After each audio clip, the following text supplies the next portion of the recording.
Hello and welcome to the Accepted Authority, where we help you solve a common consulting growth challenge. As always, I'm with Greg Rowith. G'day, Greg. G'day, Andy. Good to be here. Excellent. And as always, we've got an interesting growth challenge that is often coming up for a lot of our clients, and hopefully you might find the same. Today, we're going to talk about how do you build trust in a world where it's increasingly digital. A couple of episodes ago, we talked about the impact of a Gartner study, the 2025 future of B2B sales. And one of the findings was that 75% of research is done before they even speak to a salesperson, a human being. So it got us thinking about, well, if that's the case, there must be some ways that we can seek to build those relationships when we're not actually seeing people face to face, and the traditional networking model isn't as viable as it used to be for different reasons. So I think it'd be great to just focus on some of the key ways that we've learned around how we build trust sort of virtually or digitally, and how you can apply them to your own business and your own endeavors. So Greg, where do you want to start?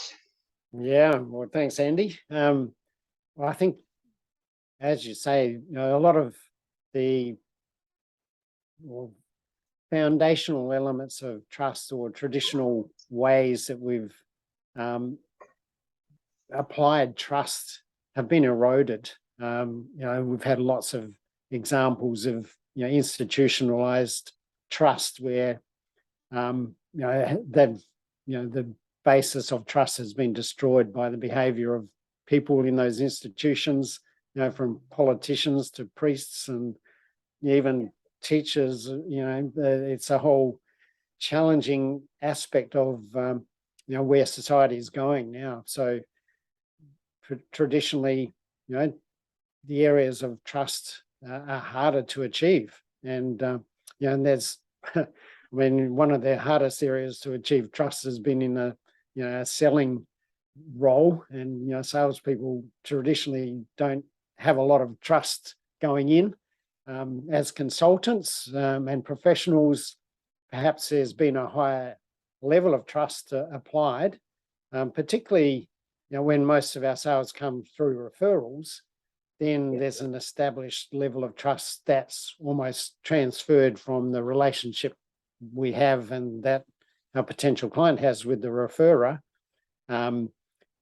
But often so many of our conversations these days are with people who aren't referred to us. They've come to us through some type of marketing, or somehow we find ourselves in front of someone that hasn't been referred to us but needs our services.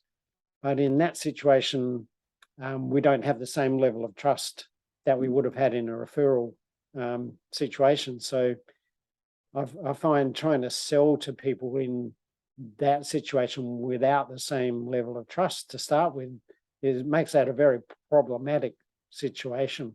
And so therefore we need to look at, well, how do we build trust as a system, rather than assume that trust will be given to us on the basis of what we're used to achieving it by. Yes, I think what you're saying there rings so true, Greg. I mean, one of the challenges that goes with building trust is the amount of competitors we have in the space. And I was reading a report the other day, I think it was IBIS World, and there's 2 million solo consulting operators in the UK alone. Wow. 2 million. And obviously that means that there's a lot of noise, a lot of attention, and we know that referrals aren't scalable. So if we can start to think about, as you said, I love that how you've said it about a system to be able to generate this trust.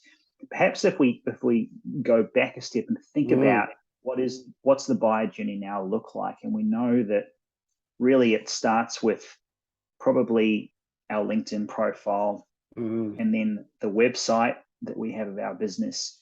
And those are almost like the two key sort of areas. Maybe there's a Google search involved that looks to some material. Yeah. But do you feel like that's a good place to start around, well, if we're not going to be able to be in front of the person face to face and have a natural relationship, Yeah, what are some, what's almost like a toolkit or some ideas that we can start to think about when we are, when we can sort of start to build this trust on this. Yeah, and you've mentioned probably the three most important areas that we can either establish or destroy trust. And I think even with a referral, the typical thing that someone will do, even when someone's referred us to them, is they'll go to our website or our LinkedIn profile, or they'll Google us, to find out more about us before they come into a sales meeting. And,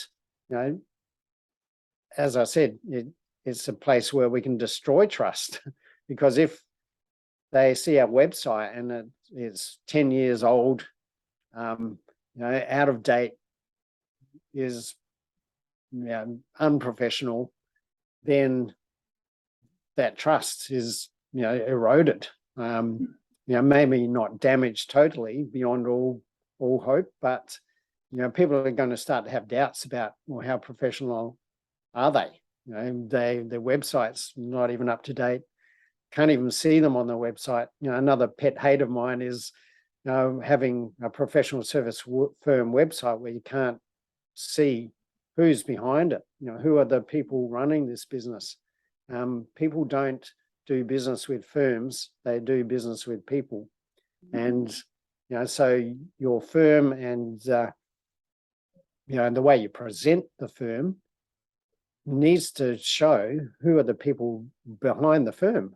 Who are the people that I'm going to be engaged with, and how can I trust a firm that doesn't have someone standing behind it and saying proudly, this is who we are and what we do. Here are our values that we operate by. So yeah, your website's important in that. LinkedIn profile is probably, if not, the next closest, maybe even the more likely place people are going to look you up these days. So your LinkedIn profile needs to be appropriate and professional. And, I see a lot of people potentially damaging their credibility and destroying trust by having a LinkedIn profile that looks like a CV instead of adding value. So if your LinkedIn profile is all about you, as crazy as that sounds, you're actually damaging trust and eroding your credibility because your clients want to see who you are in relevance to them. So how do if I go to a LinkedIn profile, I want to know, how does that person have any value to me? So if all they're talking about is their experience, their background, what their interests are, and I can't see any relevance to me in that situation, then again, some of that trust is eroded. And again, if I Google somebody and I can't find them on Google, or I can't see anything they've written, anything any videos, any content that they've produced that establishes some sort of credibility, I've got to wonder, well, who are they? What are they contributing in the space? So if they're not, doing things to establish some sort of thought leadership or some level of opinion that I can see that, something that they stand for, then again, I've got to wonder, are they really credible? So I think those are the, three really important areas to systemize. And I'll come back to that word. We want to be systemizing our process of building trust. And we can do that by focusing on, how do we show up on Google? What's our LinkedIn profile like? And what are we saying on our website that, has value to the client? And, I say value deliberately because it's not about showing who we are, but it's showing our value to the client. And when we show value to the client, we build trust. Yes. And one of the biggest opportunities that anyone can take advantage of is curating a LinkedIn strategy that builds trust from day one. As soon as you connect someone, everyone has the opportunity to build trust over 3 months, 6 months, 12 months, 24 months, and beyond. Because the way that I see the opportunity, the website is fairly static. It's going to be there. It's been there for a while. Yes, we can add content on there, and that's definitely appropriate. But I see LinkedIn as a way for you to be in the show up every day in the feed of your lead or your prospect or your clients or your community, and talking about the things that matter to them. And I've noticed it just over the last month in particular. I've changed my tactic. Previously, I guess I was just telling this is how it's got to be. Just tweaked it slightly, where my content now is it tries to provoke some thought, but also it actually outlines in sort of fairly simple terms my approach to certain things. And I've found that the feedback that I've got as a result of that has been I've been following your content, and it's been educating me. In fact, there was a video just the other day, and that's what the comments were. Thanks for sharing your expertise, but I did it in a way that highlighted these sort of key issues. So you've almost got you've got that kind of three-pronged attack. You've got your website, you've got your LinkedIn profile, but I feel like LinkedIn content, especially if you've met someone or if you're looking to build a connection with someone, that's where you're going to get you're going to make the deposits, as someone said the other day. If you make a deposit every so often, and you're not going to simply flog your product, that's where that trust will help, because you're seen as the guy, you're seen as the guide. I'll just sort of say that you're seen as someone who is there for their community, is there to provide value. And if you can do that consistently, the results will come, because it's almost like there's a quid pro. I can't say that. What? Tell me, quid pro quo. Right. Yeah. So it's a reciprocal. It's a reciprocal element, right? So if you continue to give value but not expect anything, then people can't help but wanting to support you in that. So that's sort of how I see trust is think about ways that you can develop a relationship through value. And again, LinkedIn's so powerful because there's different ways that you can create content now: short form, long form, video, audio, text post, images. There's so many different ways to get a message across. What are your thoughts on that, Greg? Yeah, you're spot on, Andy. I think with the content on LinkedIn, there's a lot of people, we're told, you've got to be on LinkedIn, you've got to be posting content on LinkedIn. But I see people falling into the trap of thinking, I've got to post on LinkedIn, and then their content is rubbish. The quantity versus quality argument raises its head. And I think people are pressured into thinking, well, I've got to appear on LinkedIn with something every day. And consequently, the quality of what's produced is really low. So it's probably better that you have fewer pieces of content, but higher quality content.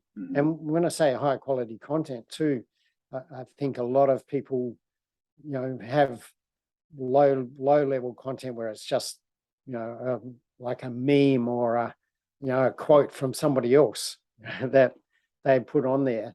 And, that doesn't add much value in my perspective or in my opinion. And again, the sort of content that you see a lot is, 5 tips to, solve a problem, or the 7 keys, or the 3 secrets, or, so it's we're told that lists of things, get read. They might get read, but, there's a difference between what I call information and transformation. And there's a lot of content that is informative, but it's not transformative. And as consultants, as thought leaders, as accepted authorities, we want our content to be transformative rather than just informative.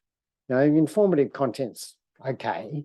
Yeah. And there's nothing wrong with it, but it doesn't do us any good if someone reads our content and says, "Oh, that was interesting. I've learned a bit."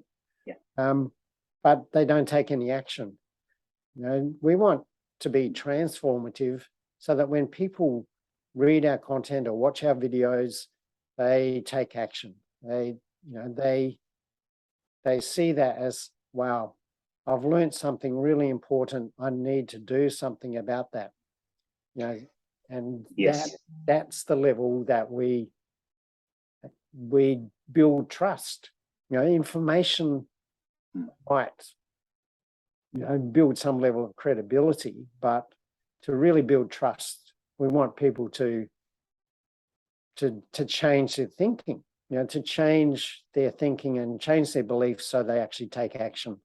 When they do that because of our content, they don't do that unless they trust us. So, to provide and build trust, our content needs to be transformative in its delivery and its approach, rather than a lot of the typical sort of content we see on LinkedIn.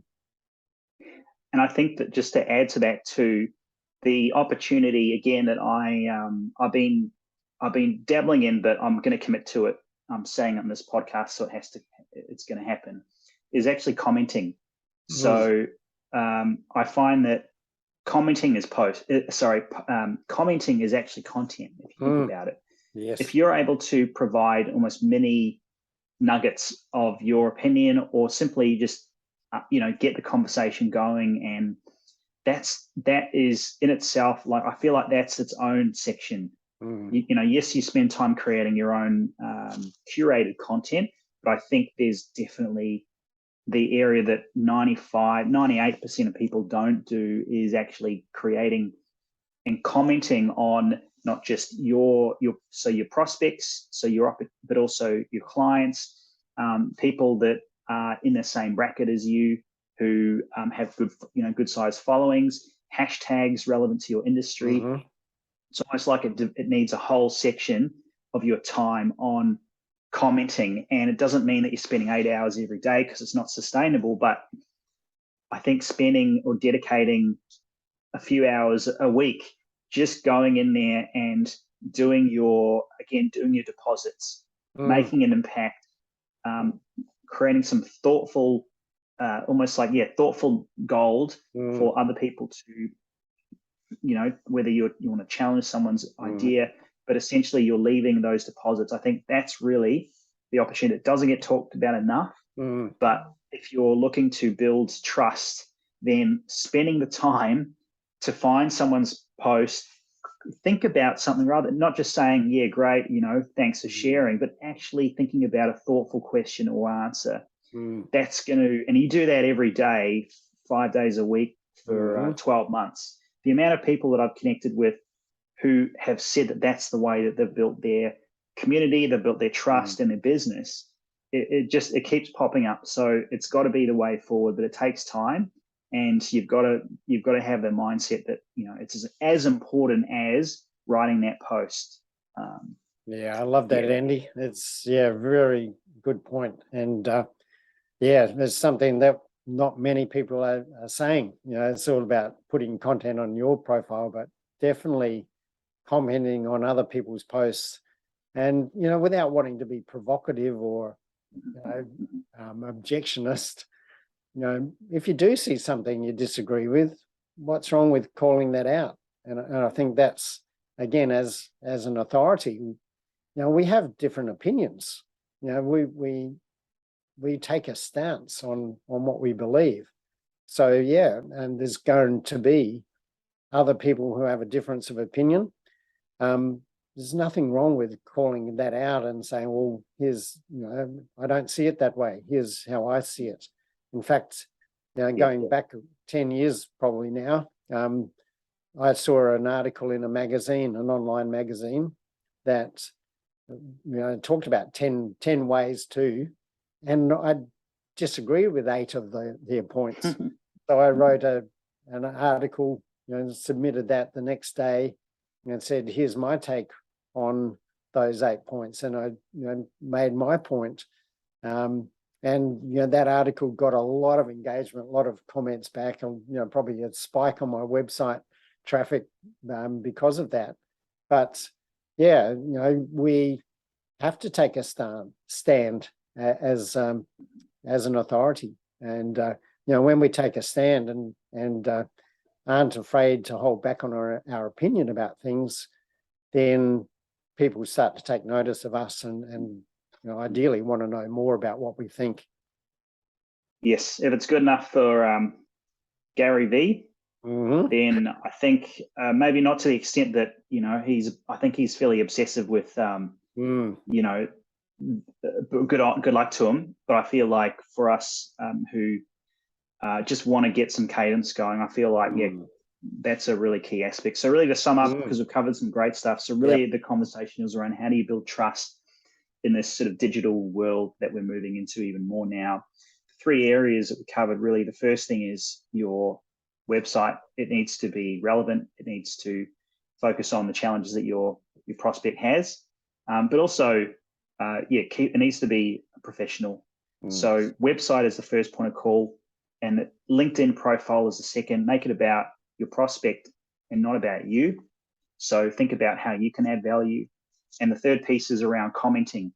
The best, a way that takes time and but definitely it's a long game, but it definitely has dividends, is the commenting piece.